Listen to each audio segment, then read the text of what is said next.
நம்ம எல்லார் மனசுக்குள்ளேயும் எப்பவும் ஒரு விஷயம் ஓடிக்கிட்டே இருக்கும். நாம சாகாம இருந்தா எப்படி இருக்கும்? அதுதான் இம்மார்டலிட்டி. நம்ம பாடி தொடர்ந்து ஓடக்கூடிய ஒரு அமைப்பு. இந்த அமைப்போட ஆரம்பம் செல்கள்ல இருந்து தான் ஸ்டார்ட் ஆகுது.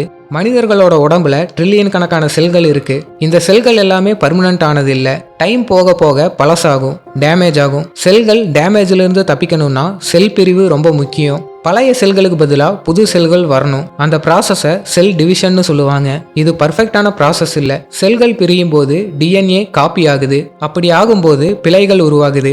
டிஎன்ஏவோட முடிவில் ஒரு பாதுகாப்பான பகுதி இருக்கு. அதுக்கு பேரு டெலோமியர்ஸ். ஒவ்வொரு தடவை செல்கள் பிரியும் போது இந்த டெலோமியர்ஸோட நீளம் கம்மியாகுது. இது கடைசியில் செல்கள் பிரிஞ்சு பிரிஞ்சு நீளம் ரொம்ப சின்னதாக மாறி செல்கள் பிரியறது ஸ்டாப் ஆகும். சயின்ஸில் இதை செல்லுலார் முதுமைன்னு சொல்லுவாங்க. உடம்புல இந்த முதுமையான செல்கள் அதிகமாகும் போது திசுக்கள் ரிப்பேர் ஆகிறது ஸ்லோவாகும். உறுப்புகளோட செயல்திறன் குறையும். இதனால நமக்கு வயசாகிறது தெளிவா தெரியும். இம்மார்டலிட்டி வேணும்னா செல்கள் முதுமையாகிறத தடுக்கணும். ஆனா அதுக்கு வாய்ப்பே இல்லை.